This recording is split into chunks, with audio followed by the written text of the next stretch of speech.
Well, hey there, I'm Joshua Johnson. It's great to be with you on this Friday, November 18th, for the last time. This is my last day at NBC News. But we got way bigger things than me to talk about, especially regarding former President Trump. He just announced his 2024 campaign, and now a new special counsel will investigate him. We'll break down the Justice Department's plans, and we're awaiting a statement from Mr. Trump. We'll bring that to you live. A historic winter storm is hitting upstate New York. Some areas are getting 4 feet of snow or more. The forecast is ahead. She was a rising star in Silicon Valley, and today a judge sentenced Elizabeth Holmes to federal prison on fraud charges. What's next for her, especially since she's pregnant? Also tonight, give your primary care doctor a break. Between treating COVID and RSV and the flu, they are burned out. How are some doctors dealing with it? And the World Cup kicks off this weekend. We'll preview the matches and break down the controversies off the field.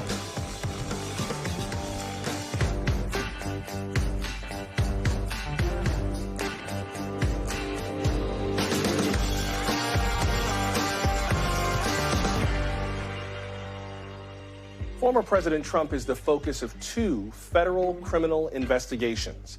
Now, a new special counsel will handle them.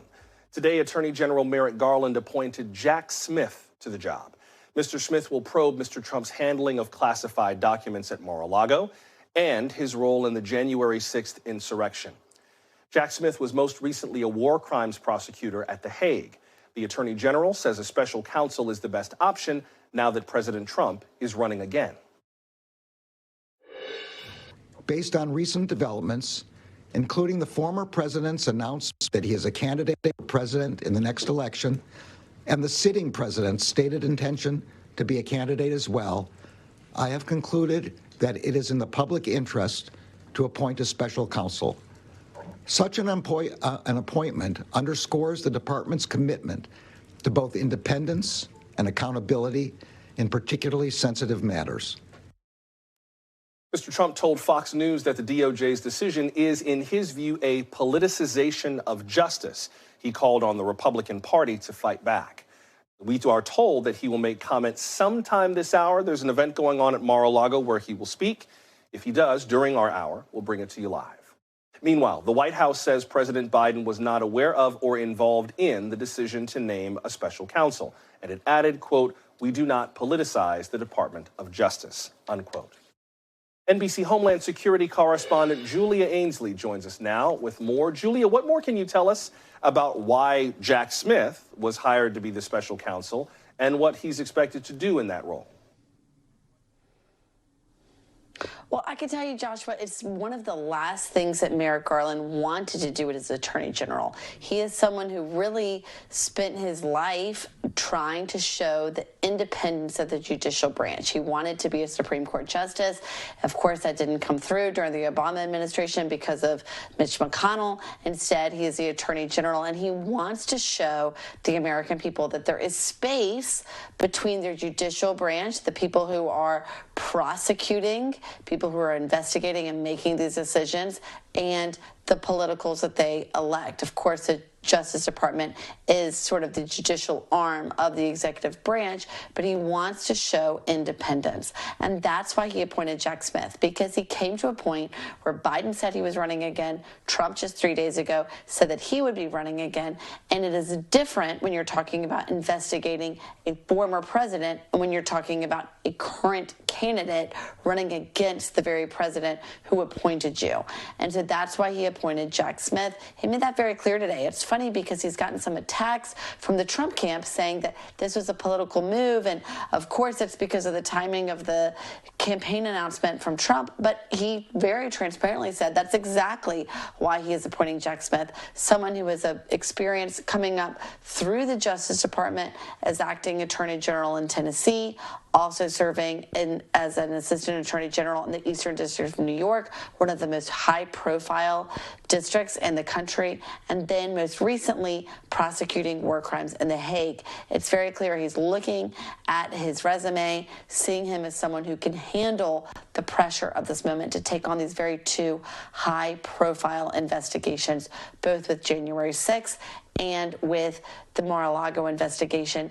And what's very clear about both of these investigations, because there's no precedent in the past to have two investigations placed on the shoulders of one special counsel, but the commonality here is that they both have to do with the behavior of Donald Trump. There's really no way of mincing this. It's not a matter of coming up with a different culprit here. Both of these will investigate whether or not the former president, now candidate for president, has committed through his behavior crimes that should be prosecuted. And Jack Smith will not only investigate those crimes and oversee the investigation of those crimes, if they should become prosecutions, he will oversee those prosecutions in court as well. Merrick Garland made that clear today.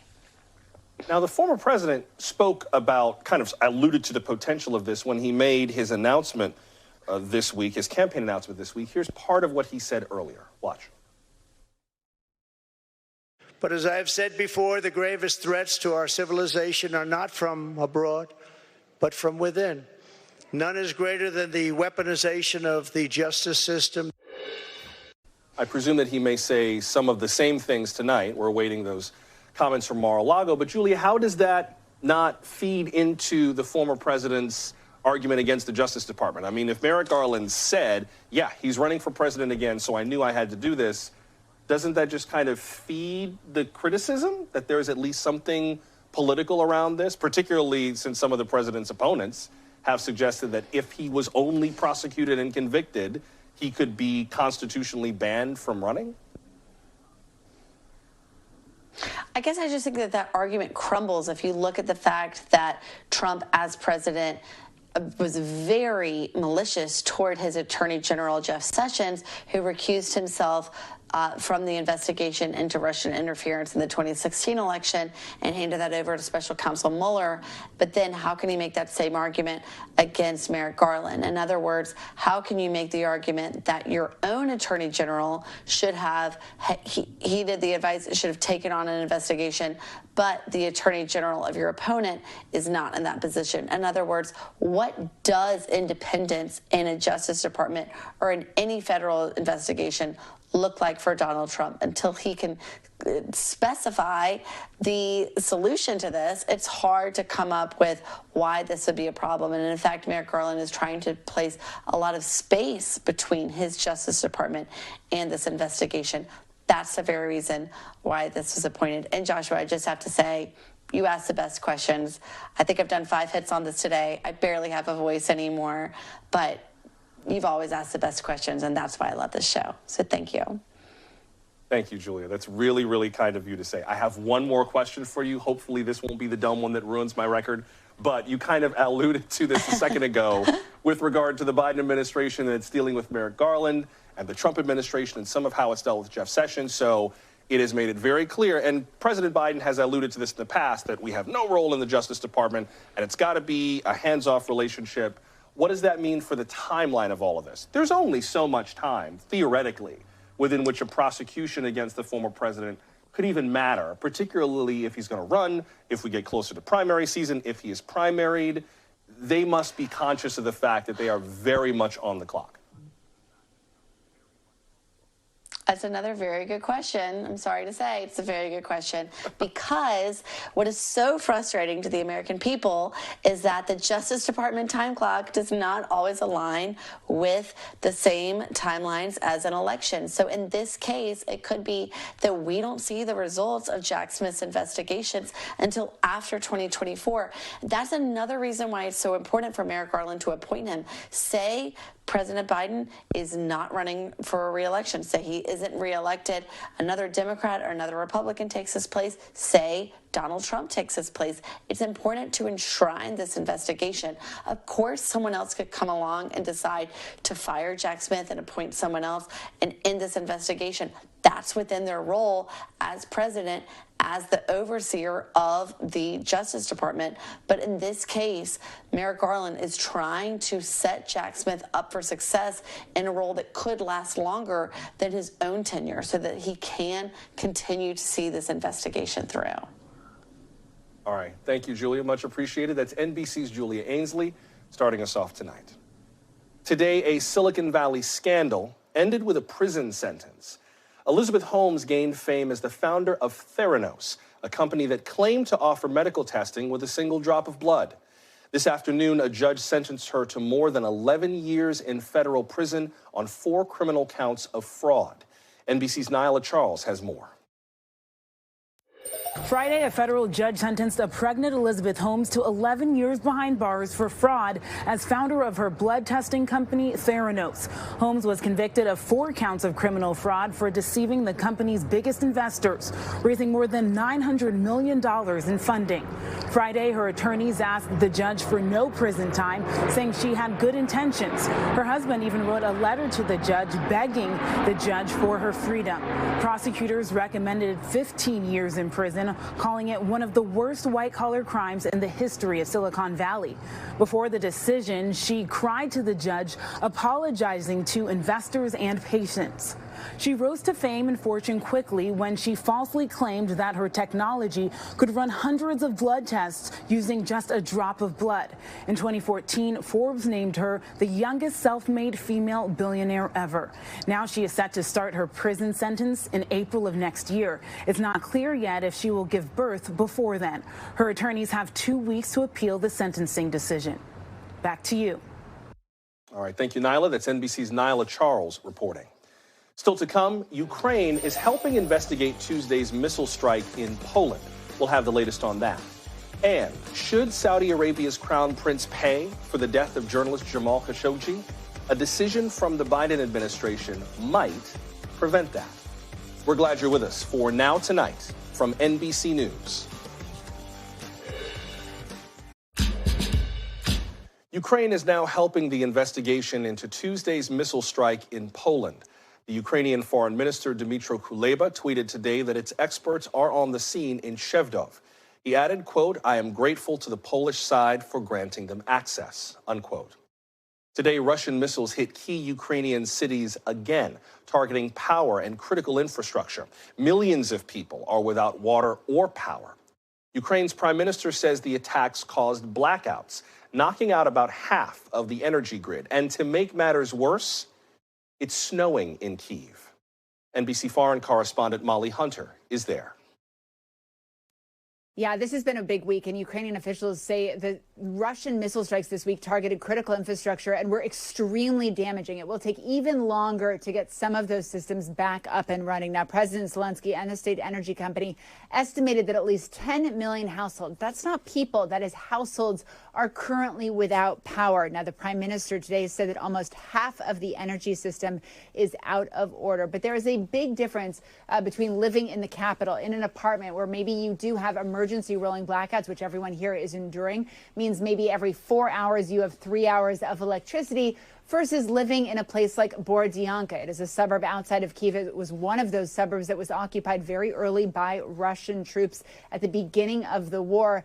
And many of those buildings that were heavily damaged in the fighting at the beginning of the war have not been repaired. Temperatures here, and it's snowing tonight, are freezing. Now, across the country, some customers only have 2 to 3 hours of electricity every single night. We asked the governor of Kyiv, at what point is this really critical? At what point do you have to empty cities because you can't repair the energy facilities fast enough? And he said it really depends on exactly what is hit. Right now, he is suggesting that if residents of Kyiv, of the capital region, have safer, better places to go in the west that might have more energy, that might be more removed from critical infrastructure, that they do go and find those safe areas. But again, it is freezing cold. It is snowing. And that means a lot of Ukrainians tonight are without power.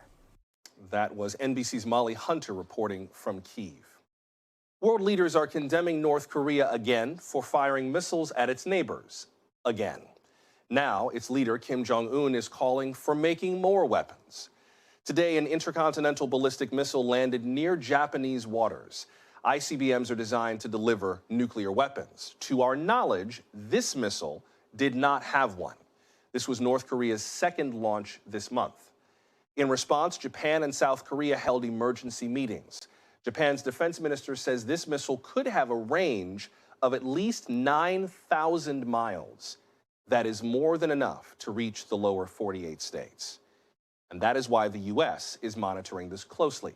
The State Department is calling the launch a, quote, clear violation of multiple United Nations Security Council resolutions, unquote. NBC foreign correspondent Janice Mackey-Freyer has more from Beijing.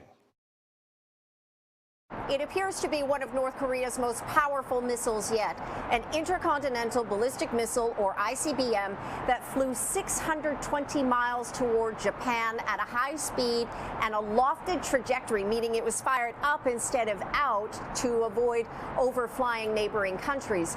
Officials say, judging by the flight data they're analyzing, this ICBM could have the range to strike anywhere in the United States, and that's setting off alarm bells here. The U.S., after the launch, did Air Force firing drills with South Korea, also did a joint military drill with Japan.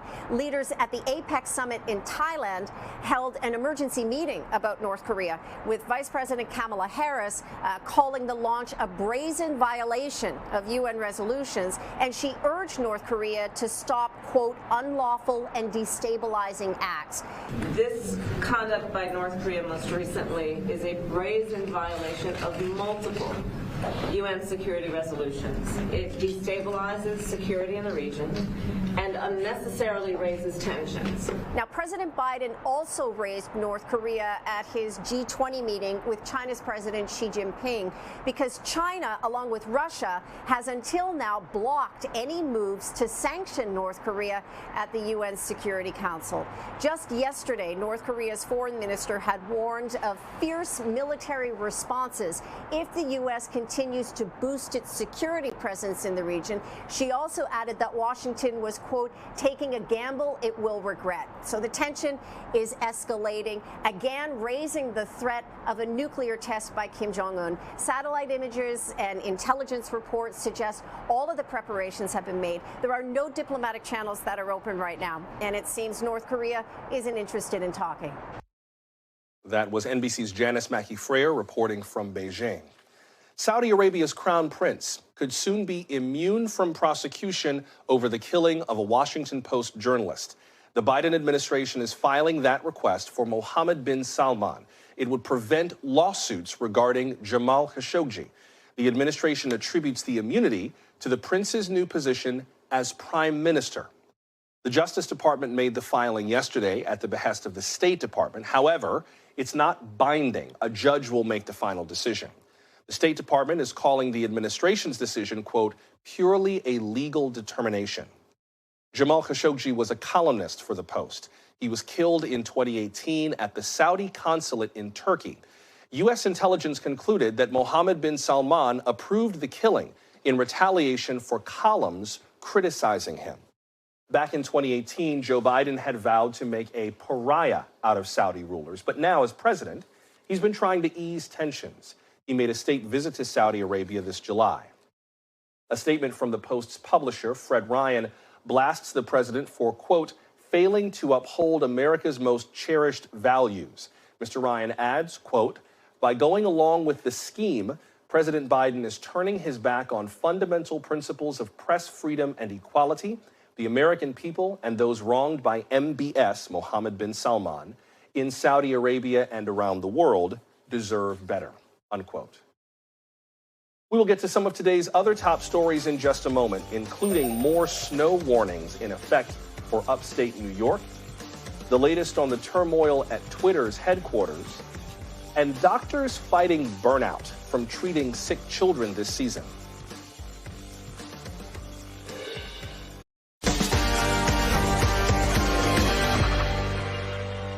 Tonight's headlines begin with a major snowstorm that has turned deadly. 2 people are dead in Buffalo, New York.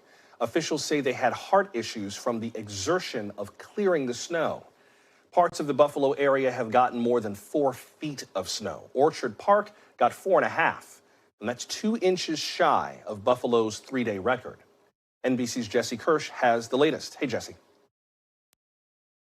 Joshua, good evening from a frigid Lackawanna, New York, just south of Buffalo. You can see it's kind of lightened right now, the snowfall, but make no mistake, we are still very much in the middle of this storm, which could stretch into Sunday. And unfortunately, we now know from officials this storm has turned deadly. Officials say 2 people have died following cardiac events tied to shoveling snow. We also know that this storm is now record-breaking.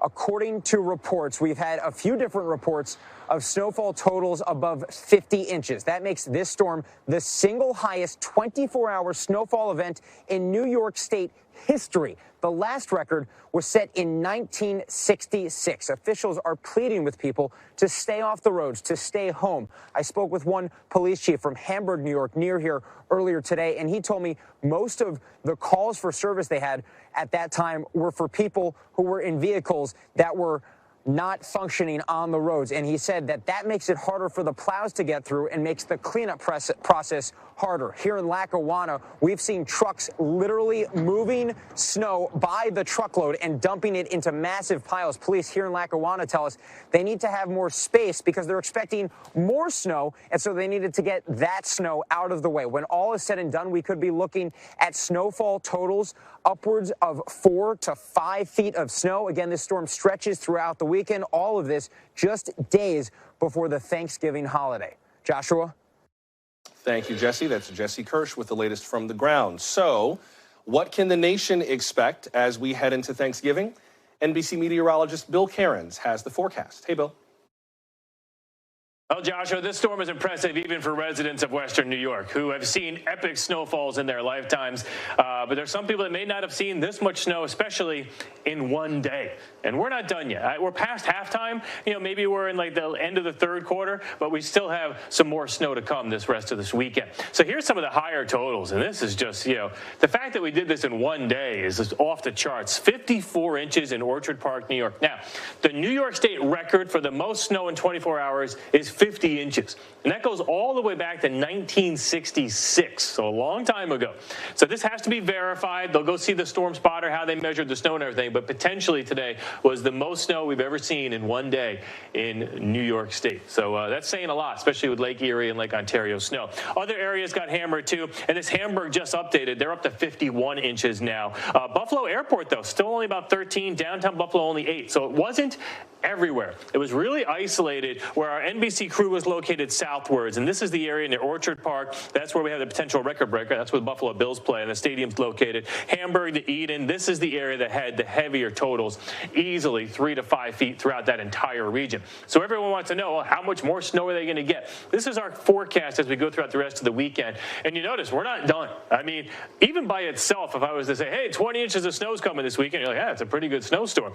This is going to be on top of what's already on the ground. So even in downtown Buffalo, possibility of another foot and a half of snow. Hamburg on top of that, 51 inches, possibly 21. And that all of a sudden puts us over 70 inches. I mean, that's getting up there towards all-time record territory for a snow single event.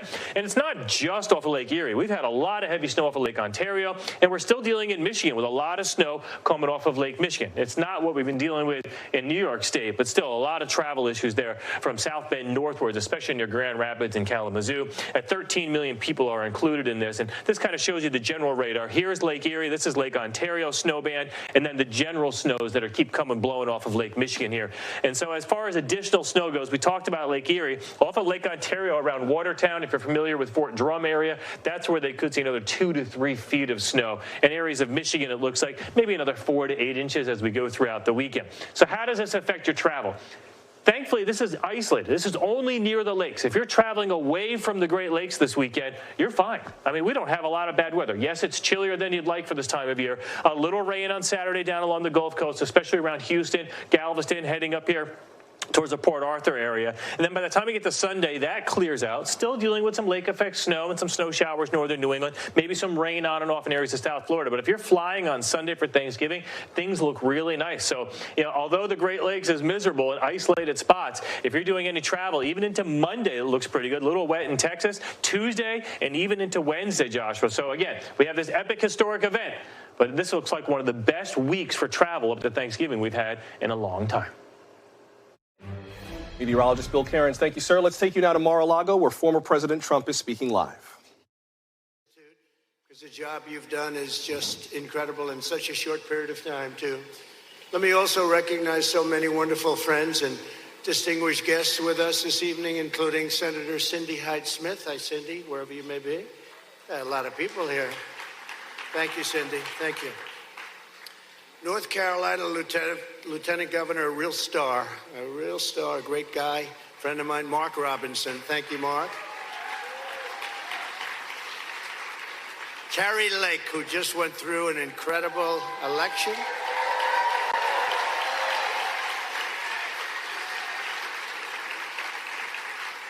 There were a lot of broken voting machines. You heard that, lots of them. They happen to be in largely Republican areas, and what happened there is a disgrace. But I want to just tell you, you did some job, Carrie, and I know it's not over yet. A friend of mine and a great gentleman, Ronnie Jackson, Congressman Ronnie Jackson.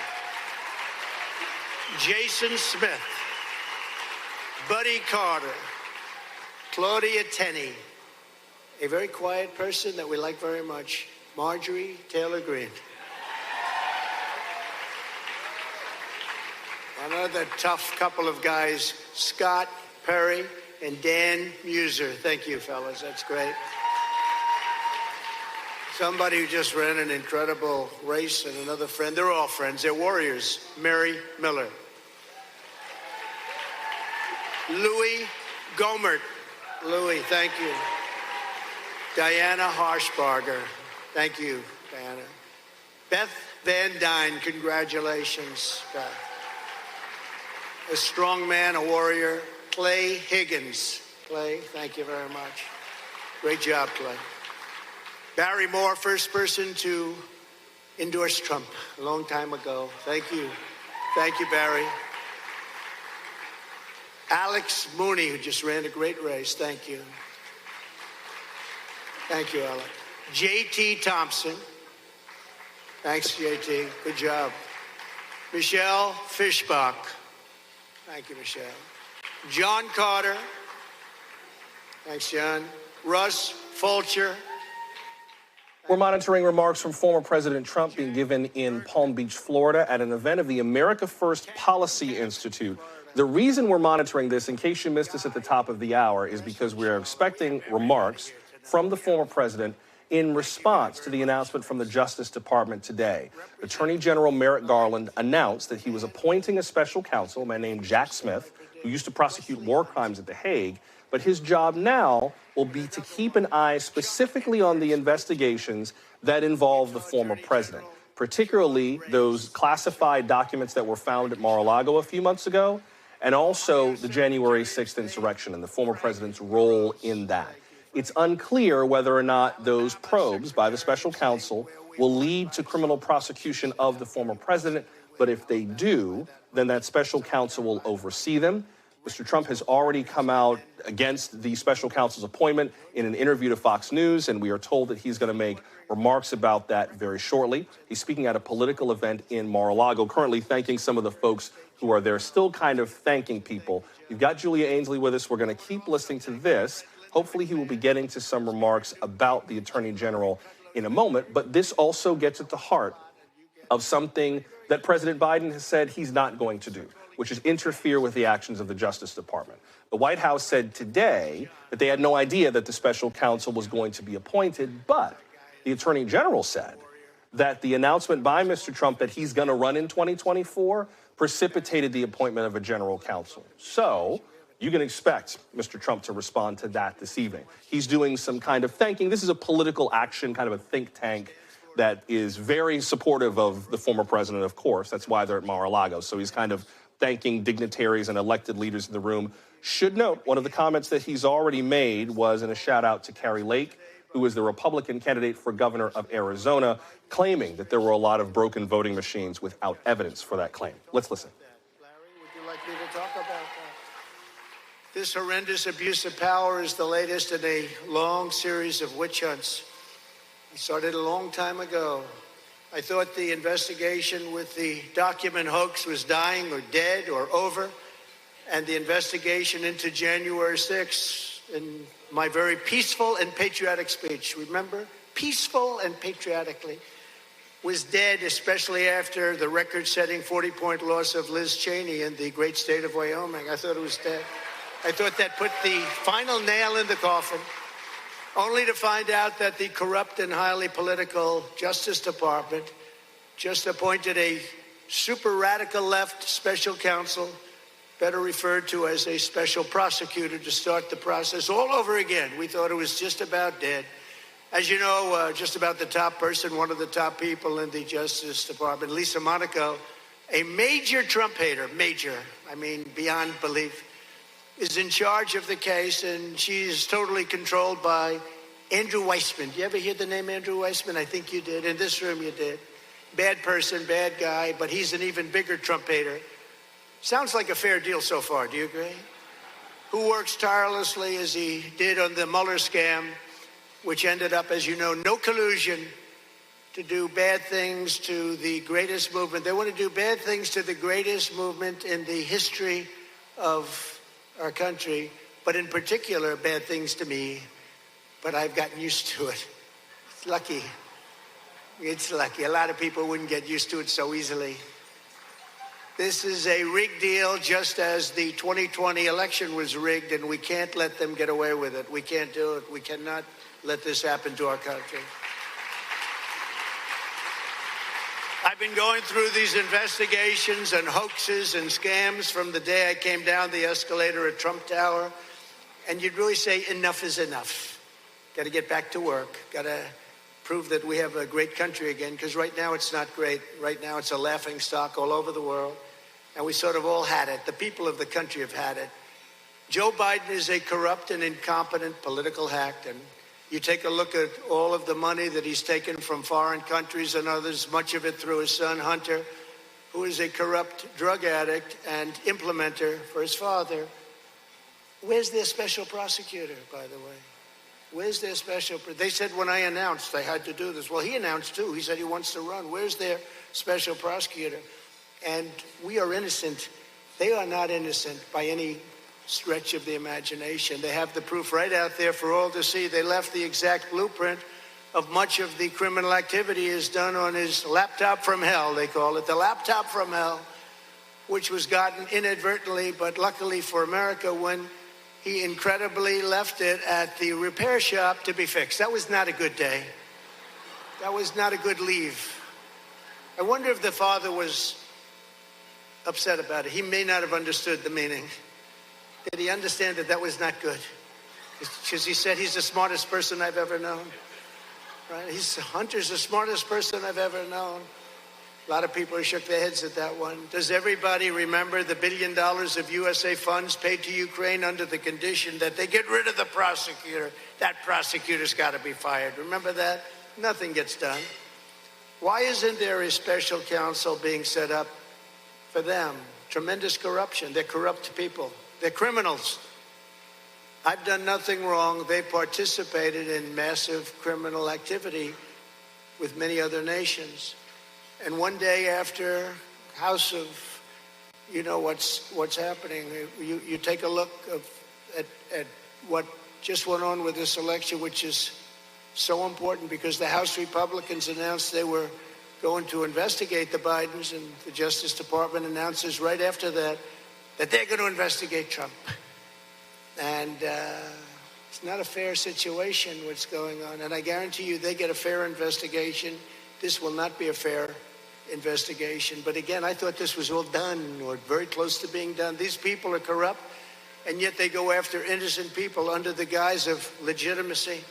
Over the years, I've given millions and millions of pages of documents, tax returns, and everything else.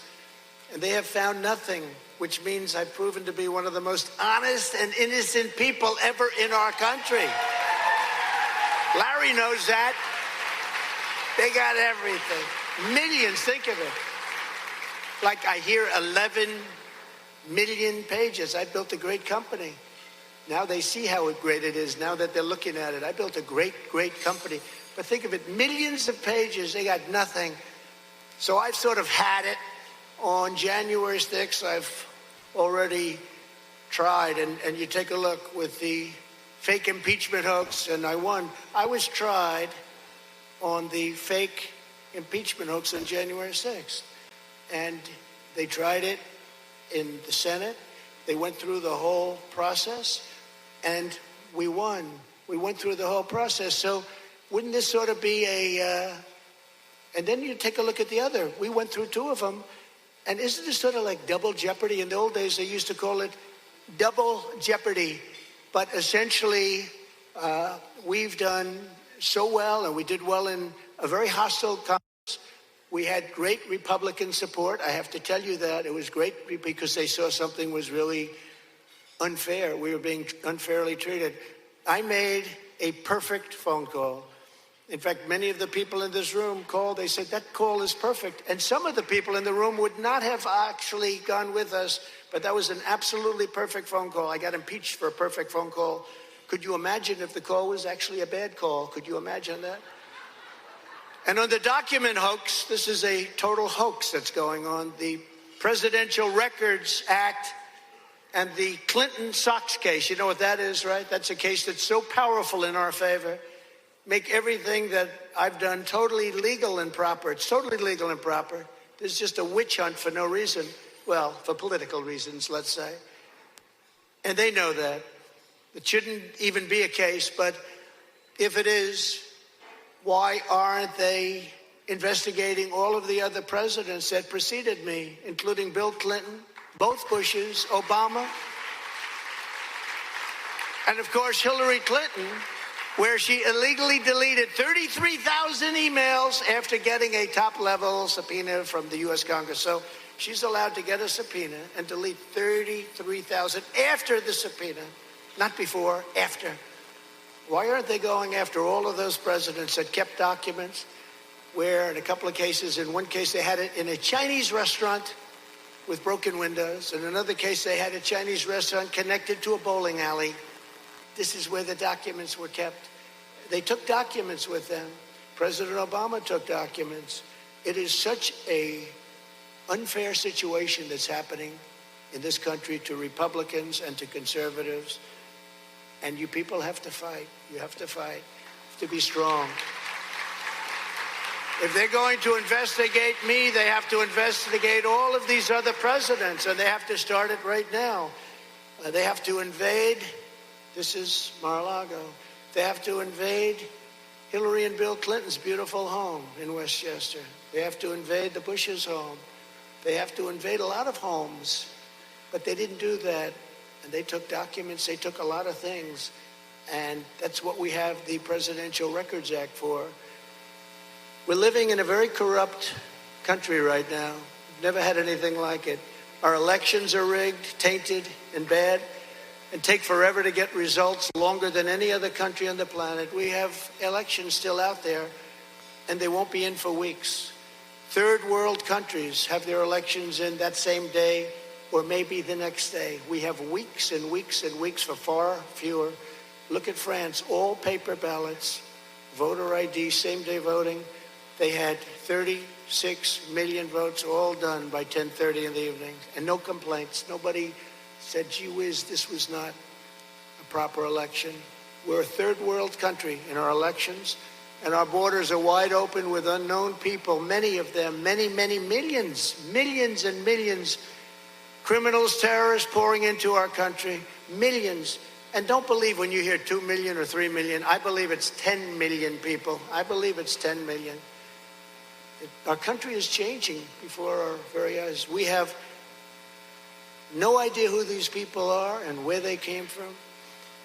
And they're terrorists, and they're criminals, and they're murderers, they're rapists. And they're pouring into our country totally unimpeded. We have massive inflation, rampant crime.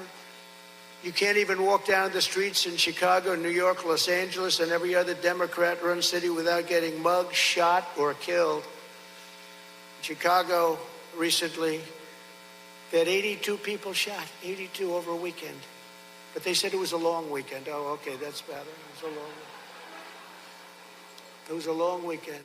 You have been listening to former President Trump speaking live at Mar-a-Lago, responding to the Justice Department's announcement today that a special counsel is being appointed to oversee 2 investigations that directly relate to Mr. Trump, one involving the documents that were recovered from Mar-a-Lago and the other involving the January 6th insurrection. We've got Julia Ainsley with us, but before we go to Julia, let me get to some of the highlights of what the president said, including some that require correction. He referred to the corrupt and highly political Justice Department. That's a claim he had made earlier in the day to Fox News responding to the announcement. Referred to this as, in his words, a rigged deal, just as the 2020 election was rigged. For those of you playing the home game, that is false. There is no evidence that the 2020 presidential election was rigged in such a way as to advantage Joe Biden, so that is untrue. He referred to the January 6th speech as peaceful and patriotic, a speech in which he said that his supporters would fight like hell. He did call out the investigation and say that it would not be fair, partly because of the Attorney General's statement that because Donald Trump is running for president again, that precipitated the appointment of the special counsel. But the Biden administration has made clear it did not know the Justice Department was going to do this until the announcement was made. The former president said, "I've proven to be one of the most honest and innocent people in our country." And then a few minutes later went on to misquote the Presidential Records Act, which he said, quote, "makes everything that I've done totally legal and proper," unquote. That is also false. The Presidential Records Act says, among other things, that as soon as a president ceases to be the president, all of the official records that were accrued during that presidency immediately go back to the archives. Presidential records don't belong to the president. They belong to you. And presidents are required by law to keep presidential and personal records separate. Mr. Trump did not do that. And that's why agents showed up at Mar-a-Lago a few months ago. So that is incorrect. He also referred to America's elections as rigged and bad, said they're taking too long to get results, and claimed that France was able to finish a 36 million vote election by the same night. Worth noting that France's population is 67 million and has a very different form of government. The United States is more than 330 million people with elections at every level, so that is not an apples-to-apples comparison. We'll continue monitoring the president's remarks from Mar-a-Lago, but first let's bring back NBC's Julia Ainsley, who's been listening to the president, the former president, speak alongside us. Julia, what else from the remarks we just heard stood out to you? Well, I mean, Joshua, it is a throwback to the Trump presidency where there is just a constant undermining of institutions that Americans need to rely on in their day-to-day, and understanding that if they cast a vote, it will mean something, an understanding that their Justice Department is going to conduct independent investigations, an understanding that on the southern border, there is at least an effort to try to weed out bad actors. He alluded to an open borders policy where people who are committing crimes cross every day. That's something that we very deliberately fact-checked in 2019 when Trump decided to shut down the federal government over his wall, stating that there were 4,000 terrorists crossing the border every year, when we found that there were only 6 in the past year who had even pinged on the known or suspected terrorist watch list, much less actually been convicted of a terrorism crime. These are all ways, and you pointed out many more of them, that Trump will try to inflate or distort basic facts in order to fit a narrative. But at the end of the day, what they do is they undermine trust. And in this case, speaking of the special counsel that was just appointed today by Attorney General Merrick Garland, he's trying to show that that very appointment should be a reason not to trust the Justice Department. Merrick Garland made the opposite case, and that the very appointment of Jack Smith to do this investigation meant that it was so imperative to the Justice Department that the American people believe in that independence, that it was important to him to appoint someone who was totally separate from the Justice Department, who has not been appointed by the Biden administration, but instead can come in and conduct a fair investigation. And so I think that's what I would point people back to, is not to get hyped up in this idea that everything is crumbling before you and what can you even believe anymore, but really that these are institutions who have stood the test of time, and that Merrick Garland is appointing a special counsel for the very reason to preserve independence. NBC Homeland Security correspondent Julia Ainsley. Julia, thank you again, and we will continue to monitor the former president's remarks. Keep an eye on NBCnews.com or the NBC News app for more developments there. This weekend in Qatar, the World Cup kicks off. This year's tournament has been controversial since FIFA awarded it to the Arab nation more than a decade ago. For those who do not follow that other football, here's a quick preview. The World Cup opens Sunday when Qatar plays Ecuador. There are 32 teams in 8 groups. The first and second place teams from each group advance to a knockout stage. The final match is scheduled for December 18th. Who's favored to win? Well, according to DraftKings, the odds-on favorites this time around are 5-time champions Brazil and their rivals from Argentina. France is the defending champion. They're ranked 3rd best to repeat. Also, keep an eye on the previous winners, Spain, England, and Germany. Team USA's back in the tournament after missing the World Cup 4 years ago. The women made it. But will Americans even be watching? Here's NBC's Stephen Romo. Joining us now from Qatar's capital, Doha, is Jonathan Clegg. He's an editor with the Wall Street Journal, and he's the author of Messi versus Ronaldo, One Rivalry, Two Goats, and the Era That Remade the World's Game. Mr. Clegg, welcome. Good to have you with us. Thank you for having me.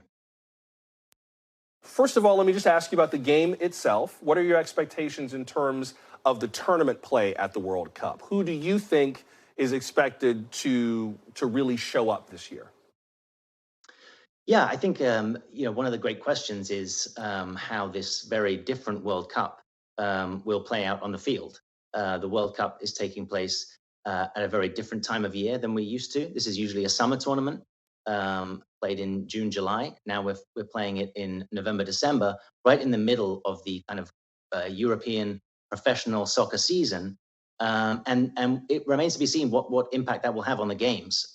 Usually these teams have 3-4 weeks from the end of the season to rest up, recover, and recuperate before the World Cup kicks off. This time around, we're going straight into it. Some teams are coming in with a number of injuries. So it will be interesting to see how that plays out. I think, as you alluded to, the favorites seem to be Brazil and Argentina, France, the defending champion.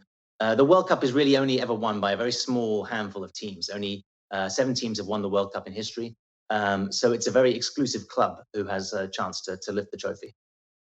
I know our time is a little short because of the coverage we had earlier, but there are a few more things I wanted to ask you about, including people saying, I'm not watching the World Cup this year, it's just a little bit too much. There was a poll from Seton Hall where nearly half of sports fans said that they are less interested in the World Cup because of reports of migrant abuse. 53% said that they believe that Qatar should not be the host. But there are controversies with the World Cup all the time. How do you compare the controversies with this World Cup in Qatar to some of what we've seen in the past? I think we kind of know just from the stories about FIFA, their hands are not 100% clean. So how does this sit in contrast? Yeah, that's right. This is not the first World Cup to be held in a controversial venue. 4 years ago, we were in Russia. The World Cup has been held, in Argentina under a military junta. So this is, by far the first time that the World Cup has taken place in a sort of controversial environment. I think the difference this time is that the World Cup was awarded to Qatar in 2010. So we've had 12 years of build up to this event, in which time so many of the sort of issues in Qatar have been forced into the spotlight. It's not just the treatment of migrant workers, of course, but Qatar's social conservatism is also an issue with its the fact that homosexuality is outlawed there. There's strict controls on alcohol. I mean, for many sports fans around the world, attending a World Cup game, drinking at a World Cup game is as much a part of the game as the national anthem or the halftime break. Right. So how these things play out, it will be interesting to see, how the fan experience and the on-field experience plays out, because we've just not seen anything. The spotlight has been on Qatar for so long that we've not seen that sort of level of focus.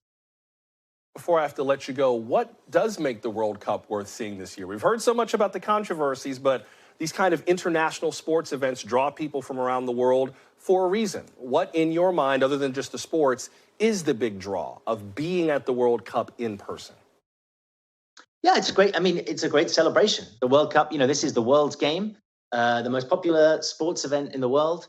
And it should be a celebration of,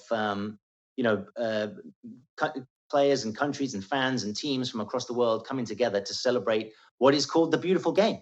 That's the idea. How much that will happen, we've already seen today Qatar announced that the sale of alcohol at stadiums, which it had promised would be allowed, would now be banned. It remains to be seen what that fan experience will be like as the games kick off. But in theory, the World Cup should be a joyous celebration of the world's favorite sport. Jonathan Clegg, editor with the Wall Street Journal. Appreciate you making time for us tonight. Safe travels in Qatar, and thank you very much. Thanks very much. And by the way, the World Cup is airing in Spanish on Peacock and Telemundo. Both are corporate cousins of NBC News. They're getting the Christmas tree ready here at 30 Rock. It's an 82-foot Norway spruce from upstate New York. NBC's lighting ceremony is on November 30th at 8 p.m. Eastern. And now I'll be able to watch it with you from home. This is my last day at NBC News. People here take enormous pride in what we do. We grew up watching NBC, and then we got to step inside the screen. Stepping back breaks my heart. To our production staff, you stepped up to build a painstaking, unconventional program. You endured my wild-eyed idealism and my merciless editing, and along the way, you supported and befriended each other. I'm so proud of all of you.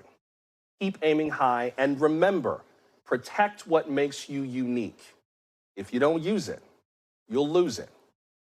To the studio crew, you mounted a show that looks and feels different from everything else on air. Folks don't realize what a team sport television is, but you play like champions every night, and you slayed a lot of technical dragons along the way. It's been an honor. To my leaders, you gave me a chance to create something meaningful and personal in a culture that's friendly, ambitious, and inspiring.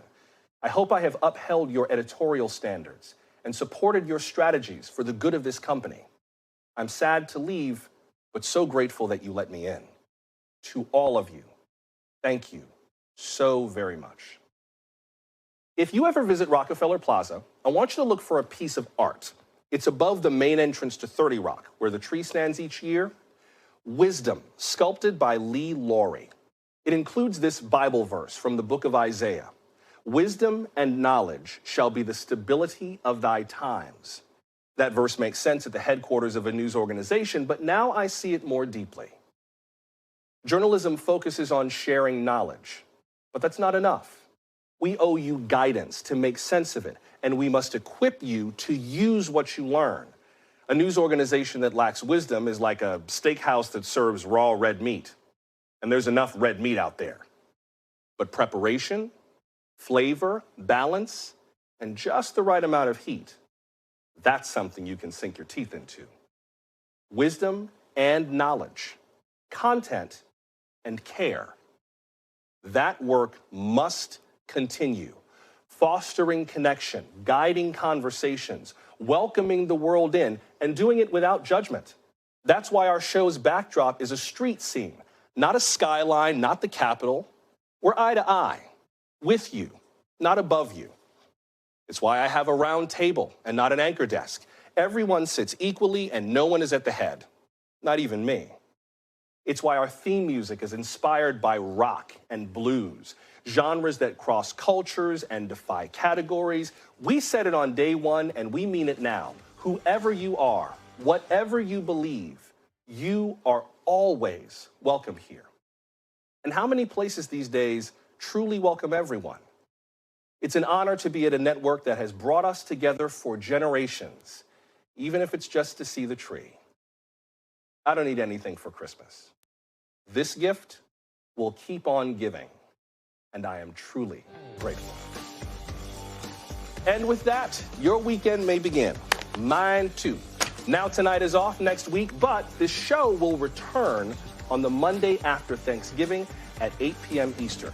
And please do stay in touch with me on social media. I am at NBC Joshua for now, but follow me there and it will keep you in touch once the username changes. Again, we are monitoring the former president's speech at Mar-a-Lago. We heard his reactions to the announcement of a special counsel from the Attorney General. If he continues to commit any news tonight or makes any other statements worth contextualizing or correcting, we will let you know at NBCNews.com or on the NBC News app.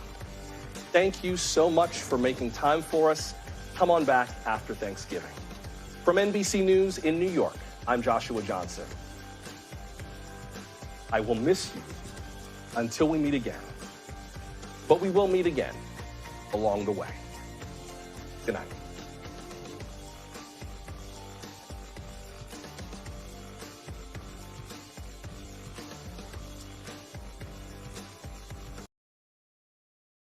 Thanks for watching our YouTube channel. Follow today's top stories and breaking news by downloading the NBC News app.